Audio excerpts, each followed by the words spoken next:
Olá, qual é a sua filosofia de vida? Essa é uma pergunta inquietante que você não precisa responder.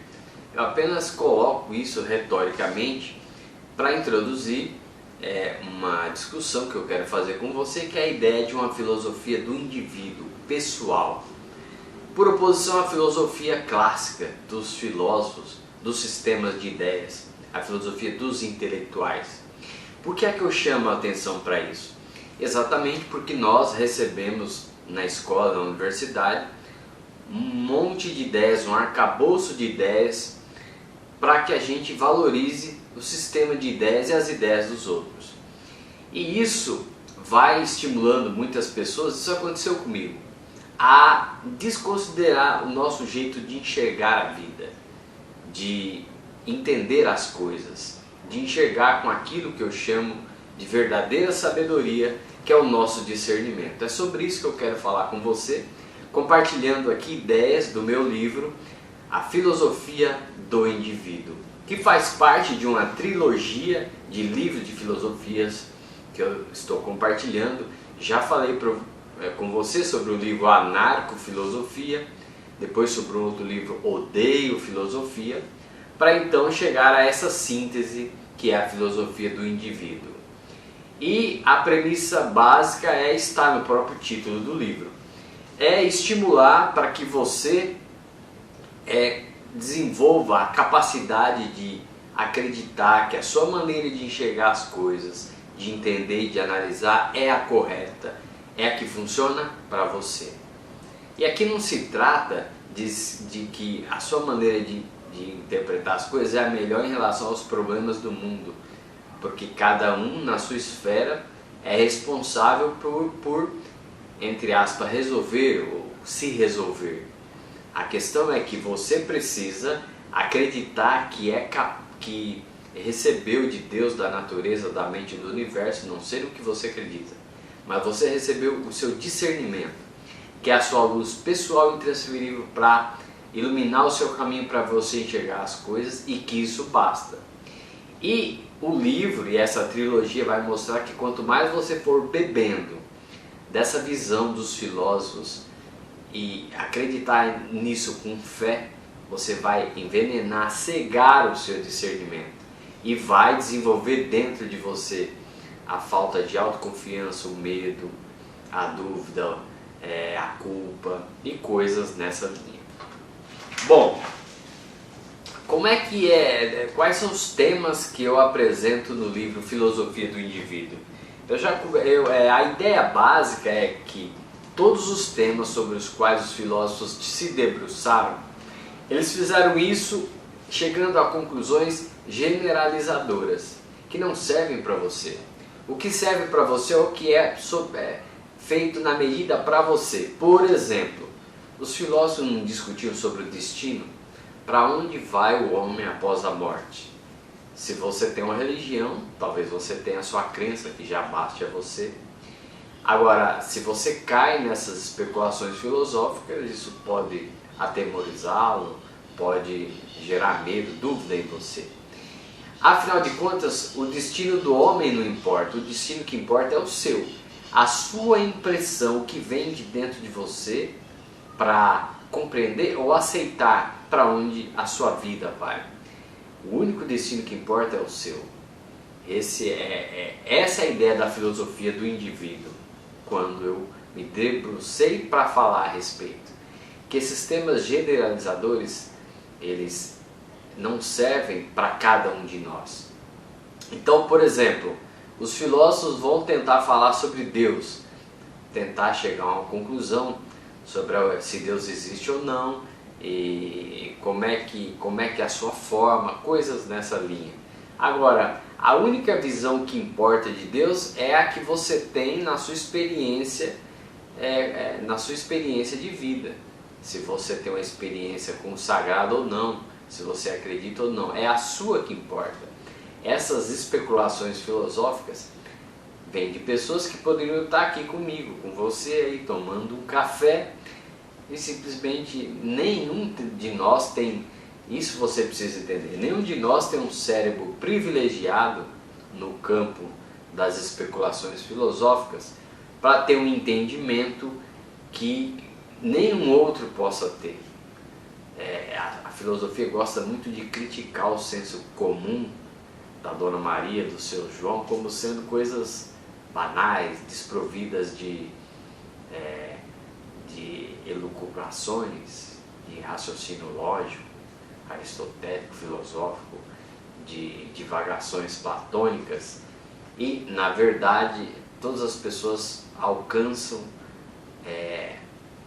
mais ou menos o mesmo nível, mais ou menos não, o mesmo nível de compreensão das coisas, se elas olharem com discernimento, que é essa luz verdadeira que mostra como a realidade é para a pessoa, que não mostra como são os problemas do mundo, não é disso que trata. Agora, não adianta você ler um livro que vai discutir um problema lá no Oriente Médio, uma questão histórica.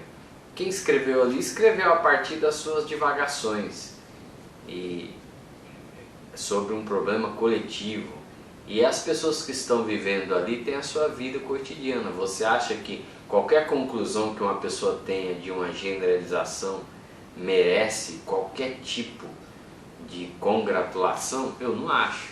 Porque o que importa para a sua vida é você seguir o seu caminho, buscar os seus objetivos, ter o seu gosto com a vida, se fortalecer emocionalmente para passar pelas dificuldades, é você conquistar objetivos pessoais, como eu tenho falado, é isso que importa. Agora, essa visão contemplativa da vida, de parar tudo, ficar meditando e querendo entender, isso não dá gosto. Quer dizer, muitas pessoas têm esse gosto intelectual.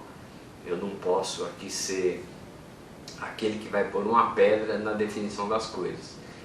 Só não sei se funciona para você. Por muito tempo eu me iludi que funcionava para mim. Hoje eu vejo que eu gosto mais da vida vivida. Eu quero fazer as coisas que vão me dar gosto.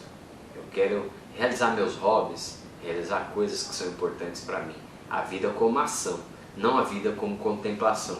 E aliás é um dos tópicos que eu desenvolvo no livro Filosofia do Indivíduo, que é essa vida, a vida boa, pelo menos para uma parte das pessoas, pode ser que seja você.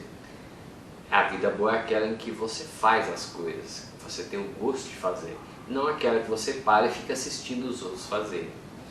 Bom, há um capítulo que eu vou discutir a ética, e de novo, a ética sempre é pensada com coisas coletivistas, mas a ética ela tem uma natureza individualista. Obviamente que uma sociedade mais pacífica, ela exige que as pessoas entre si criem consensos de regras para que, principalmente no que tange a questão de propriedade, a primeira propriedade que é o corpo, a segunda que é a vontade, e a terceira que são os bens, que essas coisas são intocáveis, que elas são, entre aspas, imexíveis, que elas são inusurpáveis. Esse princípio, se uma cultura aceita, ele pacifica os povos. Isso é uma coisa importante, como ética. Agora, você não precisaria ficar aí preocupado ou cheio de grilos na cabeça sobre como viver a sua vida, porque afinal de contas isso tem a ver com a sua questão interior e não como prestação de contas a uma comunidade. Se você não ultrapassou o limite em que você violou a vida, a propriedade do outro, o seu caminho é livre para você viver aquilo que é importante para você. Então a ética, no fundo, ela tem uma natureza individualista, e é na individualidade que nós nos juntamos com um grupo ou com outro para poder criarmos coisas e convivermos. Eu sempre bato na tecla de que ao invés de você ficar querendo mudar o seu meio, né, se machucando ou sendo exposto ou com riscos à própria vida, não. Há no mundo uma série de locais em que provavelmente vai haver pessoas que têm certos gostos, princípios que são muito próximos do seu, e é com essas pessoas que você deveria se juntar. Esse é um caminho ético, pacífico e muito mais positivo, porque ele coloca o controle na sua vida. É você que escolhe para onde você quer caminhar. ao invés de ficar tentando mudar o meio, que tem vários fatores negativos. É um ato inglório, é um ato autoritário, desrespeitoso ao grupo, é um ato sobre o qual você não tem controle, porque você não tem controle da vida das pessoas, né? Então não é um caminho viável. Quer dizer, os românticos vivem dizendo que é, mas não é. Depois a questão, há um capítulo que eu vou discutir a estética e de novo vai voltar para o indivíduo. É o indivíduo que define o valor das coisas. Isso, na questão do livre mercado, isso é muito claro. Se você é empreendedor, você sabe bem. Você cria um plano, você desenha um produto ou um serviço, e quando você vai a campo, ele não tem saída. Porque, obviamente, ele não foi colocado à prova. Quem vai definir se o produto é bom, se é viável ou não, é o público. Então não é uma coisa que vem da sua cabeça. Então esses valores absolutos nas coisas não existem. A pessoa é que atribui valor. De novo, a gente vai cair no indivíduo. O capítulo que eu foco em tudo que eu falo, que o discernimento é a sabedoria, a verdadeira sabedoria. Eu não curto essa história de beber na fonte dos sábios, dos anciãos, dos filósofos e coisas como se alguém acumulasse um saber suficiente que deva despejar nos outros. Por quê? Porque todas as coisas que essas pessoas falam, todas as generalizações não servem para a pessoa, todas as análises e reflexões de problemas do mundo não servem para a pessoa. O que serve para a pessoa? Cada um precisa de um farol para iluminando o próprio caminho na estrada individual. E quem faz isso? É o discernimento, que é uma coisa que culturalmente nós aprendemos a ignorar, a envenenar com as ideias dos outros, com os conselhos dos outros. Então eu foco muito a ideia do discernimento.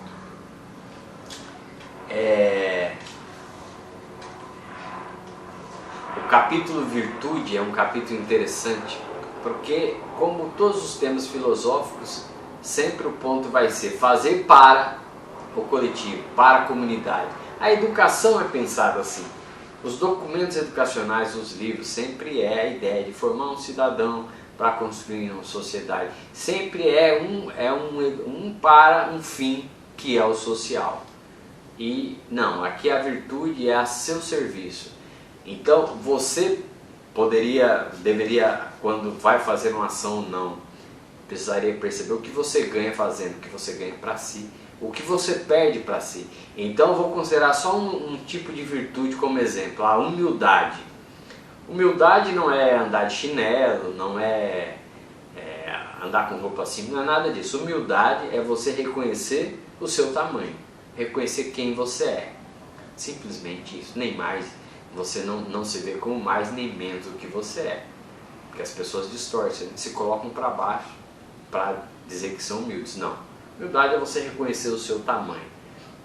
Agora, qual é o benefício da humildade? Você tem que ver, o benefício não é para os outros, para ficar cantando Edgalo ou querendo coroa de louros, eu sou humilde. Não, você não deveria nem dizer isso, eu sou humilde. A humildade precisa ser uma coisa com que você perceba ganhos com ela e aliás, que você reconheça perdas caso você não a tenha.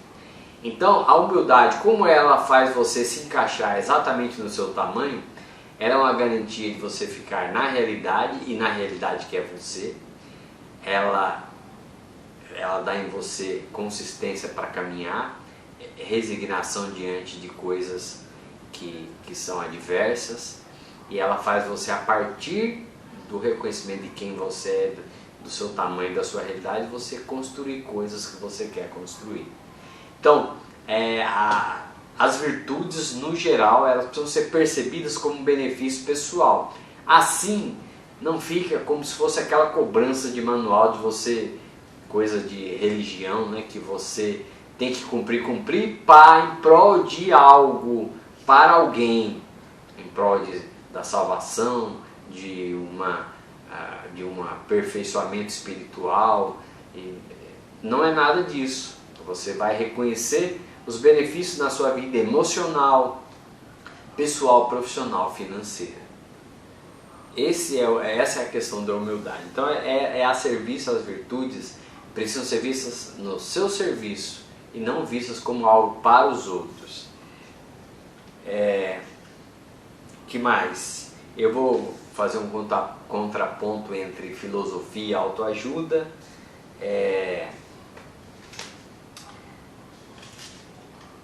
Uma outra coisa para encerrar, porque o livro ele é bastante extenso, ele tem 17 capítulos, mas eu vou encerrar aqui com 2 tópicos. O primeiro tópico é com relação à ideia de verdade. Os filósofos têm muito dessa de querer chegar à verdade, e quando estão meditando sobre um tema, chegar à verdade sobre o tema. E aí o que eu trago com a proposta da filosofia do indivíduo, que é a única verdade que deveria importar para você, que não é você chegar a uma verdade maior, mas chegar à sua verdade pessoal, que é reconhecer quem você é. Essa é a maior das verdades, porque ao reconhecer quem você é, e o Mark Fisher diz isso no Milionário Instantâneo, né? Conheça quem você é, e essa verdade vai libertar você para sempre. Então, a verdade que importa é conhecer quem você é de verdade. Essa é a verdade que importa. Então essas preocupações filosóficas de chegar a uma verdade maior não vão melhorar sua vida pessoal, nem profissional, nem emocional, não vão te levar a nada. Vai apenas engordar aí em você a parte dos neurônios da soberba intelectual, de ter a sensação superior de que tem melhores elaborações mentais do que aquele que está conversando com você, que não leva a nada e que muitas vezes vai envenenar você, vai dar uma visão distorcida do que é a vida, do que é você nesse caminho. E vou terminar dizendo que você é a sua filosofia de vida. Eu iniciei aqui essa conversa perguntando para você qual é a sua filosofia de vida. E você não deve parar para ficar meditando, porque esse não é o caminho. Na metade dessa conversa eu disse que o importante é viver a vida e não ficar com contemplações e meditação. Pois então, a filosofia que importa é você vivendo a sua vida. Você não precisa ficar preocupado qual é o seu manual, qual é a sua estratégia. Agora, o que é importante para você, filosoficamente falando, é que você desenvolva a crença no seu discernimento, como guia da sua vida, como a sua luz, como sabedoria para a sua vida, que vai iluminar o seu caminho para que você possa saber para onde está indo, para fazer as melhores escolhas, para atuar melhor em relação à sua vida.